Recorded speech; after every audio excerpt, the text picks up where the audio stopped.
بسم اللہ الرحمن الرحیم.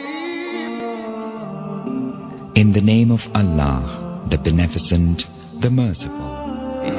اور کتنا آپ نے امت کے بچوں سے پیار کیا.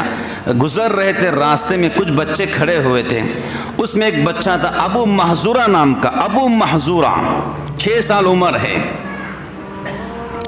اور ان کے والدین مشرک ہیں، یہ بھی مشرک تھے. تو راستے کے اندر حضرت بلال کی آذان کی نقالی نکالے تھے، نقالی، آذان کے نقالی.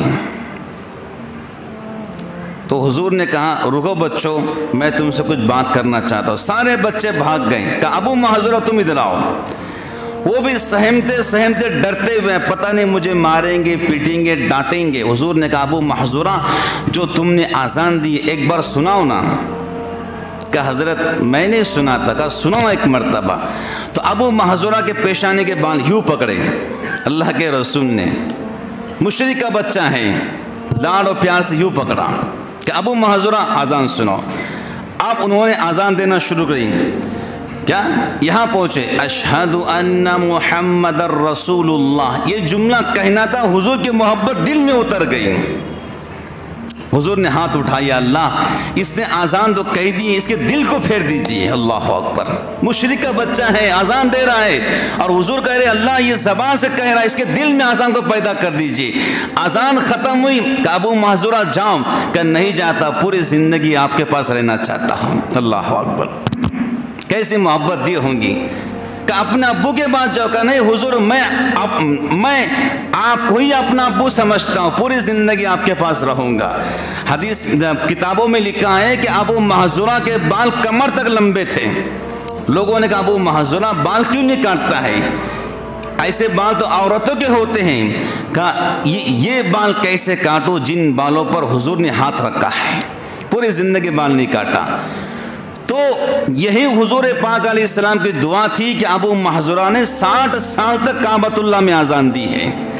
60 سال تک. اللہ اکبر. کیسی محبت کی تھی غیروں کے بچوں سے. تو غیروں کے بچے حضور کے اخلاق دیکھ کر حضور کے بن گئے. ایک شخص مسجد میں آتے ہیں. کون سی مسجد؟ مسجد نبوی کے اندر. بوڑھے ہیں، یہودی ہیں. آتے ہیں، آنے کے بعد مسجد کے بالکل کونے میں بیٹھ کر پیشاب کرنا شروع کر دیا. مسجد کے کونے میں بیٹھ کر. وہ مسجد جہاں پر وحی نازل ہوا کرتی تھی، حضور بیٹھے ہوئے، صحابہ بیٹھے ہوئے ہیں. صحابہ دوڑے کہ نہیں کرنے دو، اگر تم ان کو اٹھا دیں گے تو کپڑے بھی خراب ہو سکتے، شاید بیماری بھی ہو سکتی ہے، کرنے دو. پیشاب کر لیا. کہ میرے صحابہ جاؤ ریت لاؤ، وہاں پر ڈال دو. ڈال دی. کہ ادھر آؤ چاچا. بزرگ تھے، وہ یہودی تھے. آئے. کیسے آئے ہو؟ کہ پیدل آیا ہوں. کہ کپڑے؟ کہ غریب ہو، پھٹے پرانے ہیں. حضور پاک علیہ السلام نے اپنے کپڑے ان کو دیے، یہ میرے کپڑے پہن لو. کہ کیسے آؤ؟ کہ پیدل آیا ہوں. کہ بھائی میرے سواری ان کو دے دو. جی پیشاب کیا، ڈانٹا نہیں، ڈپٹا نہیں، غصہ نہیں کیا. بھائی ریٹ ڈال دو. سواری دی ہدیہ میں. اپنا جوڑا عطا فرمایا، نیا جوڑا پہنا. سواری آنکھوں میں آنسو ہے. کیا عجیب انسان ہے.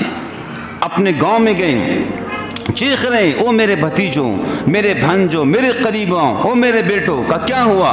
کہ مدینہ کے اندر ایسا معلم دیکھا ہوں کہ مسجد میں بیٹھ کے پیشاب کر رہا تھا، ڈانٹا بھی نہیں، ڈپٹا بھی نہیں، پھٹے کپڑے پہن کر گیا تھا، نئے کپڑے دیے، پیدل گیا تھا، سواری دی. میں کہتا ہوں آسمان کے نیچے زمین کے اوپر وہ اللہ کا رسول ہے. ہم سب چلو اس کے ہاتھ پہ کلمہ پڑھتے ہیں. شام ہونے سے پہلے پورا گاؤں آیا اور حضور پاک علیہ السلام کے ہاتھ پہ کلمہ پڑھ کر ایمان والا بن گیا. یہ اخلاق ہر مسلمان کے اندر ہونا چاہیے. یہ اخلاق میرے اندر ہونا چاہیے. یہ اخلاق آپ کے اندر ہونا چاہیے. یہ اخلاق نوجوانوں کے اندر ہونا چاہیے. آج ہمارے جوان جذباتی کیوں بنتے جا رہے ہیں؟ غصہ ان کی زندگی کا مقصد کیوں بن گیا ہے؟ وہ گھر میں جھگڑے کیوں کر رہے ہیں؟ ماں کے ساتھ ان کا سلوک ناروا کیوں ہے؟ باپ کے ساتھ ان کا سلوک دشمنی والا کیوں ہے؟ گلی محلوں کے لیے نقصان دہ کیوں بن چکے ہیں؟ ہم سب کو اس پہ غور کرنا پڑے گا، غلطی کہاں ہو رہی ہے، غلطی کہاں ہو رہی ہے، جہاں غلطی ہو رہی ہے ہم سب کو مل کر اس پر محنت کر کے اس غلطی کو ختم کرنا پڑے گا، تب جا کر انشاءاللہ ہمارا معاشرہ اسلامی اور قرآنی معاشرہ بنے گا۔ تو بزرگان دین، ابھی جن کے بچے چھوٹے ہیں، میں سب سے بہت ادب سے گزارش کرتا ہوں کہ اپنے بچوں کی تربیت کرو، اچھی تربیت کرو، دن رات ان کے لیے دعائیں کرو، پیارے اللہ میرے بچے کو نیک بنائیے، صالح بنائیے، متقی پرہیزگار بنائیے، اللہ اس کو بھٹکنے سے، پھسلنے سے، گرنے سے، دشمنوں سے، شیاطین سے، نفس سے اللہ میرے بچے کی حفاظت فرمائیے۔ ہر ماں دعا کرے، ہر باپ دعا کرے، پھر دیکھو انشاءاللہ آپ کی دعا ایسے رنگ لائیں گی، جیتے جی آپ دیکھیں گے کہ آپ کے بچے دین اسلام کی خدمت کرنے والے بنیں گے، قرآن کے داعی بنیں گے اور اللہ کے بندوں کی خدمت کرنے والے بنیں گے۔ اللہ تعالیٰ سے دعا کرتے اللہ مجھے آپ کو عمل کی توفیق عطا فرمائے۔